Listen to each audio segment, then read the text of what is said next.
1700, a ver, los más lentos. 1700, 2000, mucho. 1722 es el número del último reporte de cero del comité. ¿Le pasamos, por favor? ¿Le pasamos? Yo creo que yo le podría pasar, sí, para que estemos. Ok, entonces te voy diciendo que le pases. Entonces, 1722, y es importante saber que esos números cambian, porque cada vez sabemos más de dónde están las especies. Hay especies que son muy difíciles de encontrar, y buscando mucho en zonas del país donde no se ha buscado mucho, vamos a seguir encontrando aves. Y también, por otro lado, la Tierra no es estática, ¿verdad? Todos los cambios que nosotros estamos haciendo, el cambio climático, el cambio del uso del suelo, el hecho de que estamos cambiando, donde había bosques, ya no hay bosques, eso hace que también esos números fluctúen y empecemos a tener especies como el sinsonte, por ejemplo, que antes no lo veíamos, ¿verdad?, en Quito, y que ahora están por todos lados cantando un montón. Entonces, son números que son dinámicos y que nos ponen. Esta figura que les voy a enseñar es una figura que no está actualizada a las 1722 especies de aves, pero que nos da esa relación entre el número de especies por país. Sigue siendo la misma. El país que tiene más aves es Colombia, después Perú, Brasil, Indonesia, y después está Ecuador. ¿Okay? Estamos en el 5º puesto del número de aves.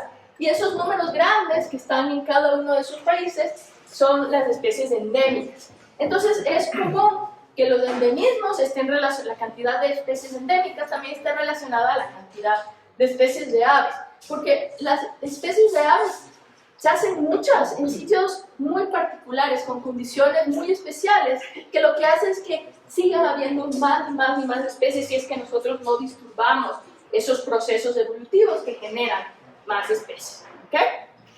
Pasamos la diapositiva y la pregunta es ¿por qué hay tantas especies en Ecuador? Y la verdad, yo trato de pensar en las cosas más importantes. Hay un montón de razones, ¿okay? Pero en esta charla quiero enfocarme en las cosas más importantes. Pasemos, por favor. Y una de ellas es que estamos en los trópicos, ¿okay? Y los trópicos, ya ustedes van a ver en la próxima diapositiva, tienen esta característica, algunas características son importantes.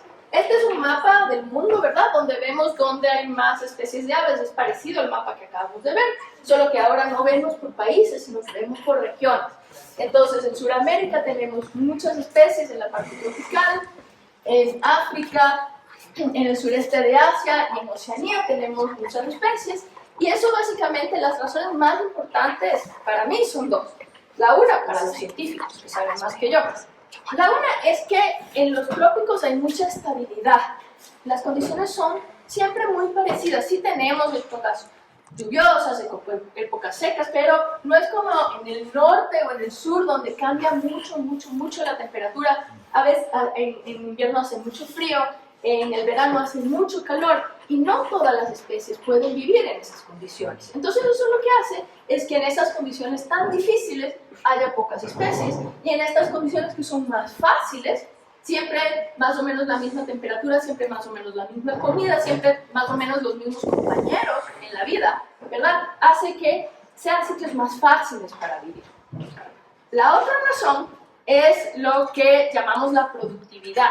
No me voy a poner muy complicada, la idea es que entendamos qué es eso de la productividad, ¿ok? ¿Qué es lo que necesitan? Y para entender eso tenemos que conseguir entender esa conexión que existe entre las aves y las plantas. Porque las plantas son los productores primarios, son los que verdaderamente hacen comida en la tierra, ¿ok? En los mares son las algas, en la tierra son las plantas, ¿ok? Entonces las plantas hacen comida que comen los insectos son comidos por aves, ¿verdad? Algunas aves comen directamente plantas, como frutos, como hojas, y hay otros animales que se comen a otros animales. Entonces la base de esa cadena de alimento son las plantas. Entonces hay que fijarse qué necesita una planta para poder hacer mucho material de planta. ¿Y qué necesitan las plantas a los niños? ¿Qué necesitan las plantas para vivir? La plantita que tenemos en la casa. Agua y sol. Bestia, agua y sol. Eso es lo que necesita una planta para poder transformar el CO2, el carbono que está en el aire, poderlo transformar en hojas, en raíces, en tallos, en frutos, en flores, en semillas, en todo eso. ¿Okay? Entonces, si este es un mapa del mundo, lo que vemos es que en la zona tropical es donde recibimos más luz, ¿okay? Que es la cosa una que necesitan las plantas, y pasamos la diapositiva. Y en este mapa vemos la precipitación, cuánto llueve en el mundo. Entonces también en estas zonas también llueve mucho. No sé si se acuerdan de lo que mostramos antes, porque por ejemplo aquí en el Sahara hay mucho sol, pero no hay agua, entonces no hay muchas plantas. Necesitamos esa combinación de mucha precipitación y mucha radiación solar, ¿okay? Mucha energía. Y eso es lo que da resultado, ya como resultado es un mapa de productividad. ¿Dónde son los sitios donde las plantas crecen más, hacen más raíces, troncos, hojas, frutos, flores, semillas? ¿Okay? Y eso quiere decir que nuestras aves tienen más que comer, tienen más sitios donde ocultarse, tienen más sitios donde interactuar con otras especies que les ayudan. ¿Okay? Entonces la productividad es muy importante y nosotros estamos aquí en un foco de productividad a nivel mundial. ¿Okay? Para resumir, si nosotros tenemos mayor productividad, vamos a tener, ¿verdad?, más plantas, más insectos, más animales que se comen los insectos, animales que se comen a los animales que se comen a los insectos, y vamos a tener más depredadores tope como el águila arpía, que come un montón de otras cosas. ¿Okay? Entonces, razón número 1, la productividad. Pasamos la diapositiva. En Ecuador, a diferencia de algunos sitios en África, donde hay mucha productividad, además tenemos regiones muy diferentes, con condiciones ecológicas muy diferentes. ¿Y cuáles son las regiones del Ecuador? Costa, sierra y Amazonía. Muy bien, qué bestia. Este man va a venir a dar la charla aquí. y nos acostumbramos como la bandera tricolor, nos acostumbramos a esas 3 regiones, costa, sierra, Amazonía, y nos faltó Galápagos, pero no vamos a hablar de Galápagos hoy, así que no importa. Pero incluso dentro de las regiones hay diversidad. En la región costa, ¿verdad?, no tenemos ecosistemas que son todo lo mismo, ¿verdad? La parte roja que está señalando la región biogeográfica, ¿de dónde? Donde llueve mucho, de Chocó, ¿ok? Y la parte verde está representando la región Tumbesina, ¿ok? Y las condiciones, ustedes saben, los que han estado ahí, que esas condiciones son muy diferentes. Y es lindísimo en esta parte, ¿verdad?, del país, donde uno va por la carretera y estoy en bosque húmedo y estoy en bosque seco, y estoy en bosque húmedo y eso es para las aves, para los animales, las plantas. Eso es como un motor de generación de especies, ¿sí? Y inclusive en el oriente tenemos también diversidad.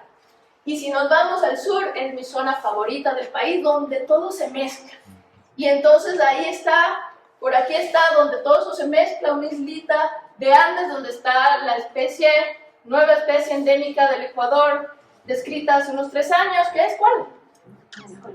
El colibrí de garganta azul, ¿ok? Entonces, esas condiciones de separación de unos ecosistemas de otros también generan muchas nuevas especies, y ahí vamos a meternos entonces ahora a los Andes. ¿Y cuál es el efecto de los Andes? Los Andes son maravillosos. Si no tuviéramos Andes, no tuviéramos tantas especies en Ecuador, ¿ok? Y hay 2 cosas que pasan en los Andes. Este efecto de la separación entre diferentes zonas que tienen diferentes condiciones, y este efecto del gradiente elevacional, donde tenemos muchos ecosistemas, uno más arriba que el otro, más arriba que el otro. Entonces pasamos la diapositiva, y a mí me encanta hablar de esto porque eso es lo que yo hago. Si los Andes no siempre han estado ahí, ¿verdad? No es que han estado desde el inicio de la formación de la Tierra. Los Andes surgieron, ¿verdad? Más o menos empezaron como hace unos 10 millones de años a subirse bien, y hace 3 millones de años se terminaron de subir más, pero esta era la situación en Sudamérica, no solo en Ecuador, ¿verdad? Un paisaje donde todas las aves, y esta es una especie, todos los individuos de esa especie se pueden conseguir con los otros y se pueden reproducir. Pero cuando subimos, ¿verdad?, cuando surgieron los Andes, que no fue abrupto, fue un proceso gradual, llegó un momento en que las aves que quedaron de un lado y las aves que quedaron del otro lado ya no se podían reproducir, ya no se veían las unas con las otras. no podían interactuar. Y con el tiempo lo que sucede en la evolución es que si nosotros aislamos, ¿verdad?, una población de una especie de otra, va a empezar a cambiar, ¿ok? Lo que para nosotros nos sale el chip de Galápagos, ¿sí? Si unos individuos de una especie se van a Galápagos, se quedan ahí, ¿verdad?, separados de los otros individuos de su especie. Al final, lo que tenemos en Galápagos es un montón de especies que no están en otro lado, ¿ok? En los Andes pasa lo mismo todo el tiempo, ¿sí? Cuando las aves pueden, en cambio, no solo que las separan los Andes, sino que pueden desplazarse y pasarse al otro lado, es como el efecto Galápagos. Entonces tenemos unas aves que llegan unos individuos de una especie que llegan cuando ya están los Andes, ¿ok? Pero por alguna razón, un cambio climático, algunas condiciones muy, muy especiales permiten que se pasen al otro lado, ¿sí? Y entonces ahora tengo individuos de la misma especie de un lado y del otro. Y pasa lo mismo, con el tiempo, lo que pasa es que se evolucionan las especies y cambian. Y entonces ahora, en vez de tener una especie, ahora tengo dos, por ese proceso de dispersión, se llama, ¿ok? Y lo mismo pasa, esto es lo que pasa con los Andes como montaña que separa la Amazonía de las zonas bajas de la costa, ¿verdad? Pero también pasan procesos interesantes dentro de los Andes. Y es que si ustedes ven los Andes no son continuos, tienen valles que separan, ¿verdad?, grandes pedazos. Estos son pedazos, si esto es de elevación, estos son pedazos de páramo, básicamente, pero hay sitios donde los Andes casi que se cortan todos. Eso se llama la depresión Girón-Paute, es el sitio más bajo de los Andes en Ecuador, ¿ok? Entonces, esas separaciones también tienen efectos en la evolución de las especies. Si no hay valle, todos los individuos de la misma especie se reproducen. Cuando tengo un valle, se separan y con el tiempo voy a tener entonces dos especies, una a cada lado del valle, ¿ok? Y lo mismo pasa cuando el valle ya está, y el ave llega cuando el valle ya está. Los individuos se pueden desplazar al otro lado del valle en condiciones muy específicas, no es todo el tiempo, que después esas condiciones no se repiten en muchos casos, y tengo otra vez individuos de un lado, individuos del otro, y con el tiempo la evolución va a hacer su trabajo, y lo que va a pasar en muchas especies es que de una especie voy a terminar con dos especies, ¿ok? Me queda poquito tiempo, pero creo que sí voy a alcanzar. Pasamos la diapositiva. El otro efecto importante de los Andes es el gradiente elevacional que tenemos en los Andes, ¿sí? Nosotros empezamos desde las tierras bajas, cada vez, o al revés, cuando nos vamos a la playa, empezamos por aquí, ¿ok? Y empezamos a bajar hacia Mindo y empezamos a ver cómo va cambiando todo, va cambiando el ecosistema, ¿verdad? De una manera muy gradual. Y eso para las aves también es importante, para las especies, porque vamos a tener especies que se van a adaptar a las zonas más bajas, a las zonas medias, a las zonas más altas. Y este es solo un ejemplo con los tucanes, ¿verdad? Tenemos tucanes de zonas bajas, por ejemplo, en la costa. Si subimos un poco más, nos encontramos con los tucanes verdes, Aulacurrincus. Si subimos un poquito más, llegamos a Tandayapa, allá donde es Juan Manuel, y nos encontramos con el tucán andino, ¿ok? Entonces, cada una de esas especies se adapta a esos diferentes ecosistemas.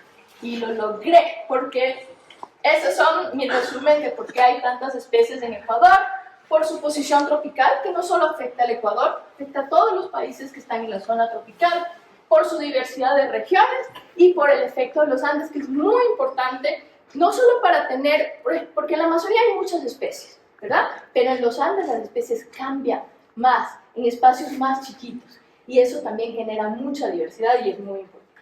Y con eso, muchísimas gracias y tenemos tiempo para preguntas. Wow.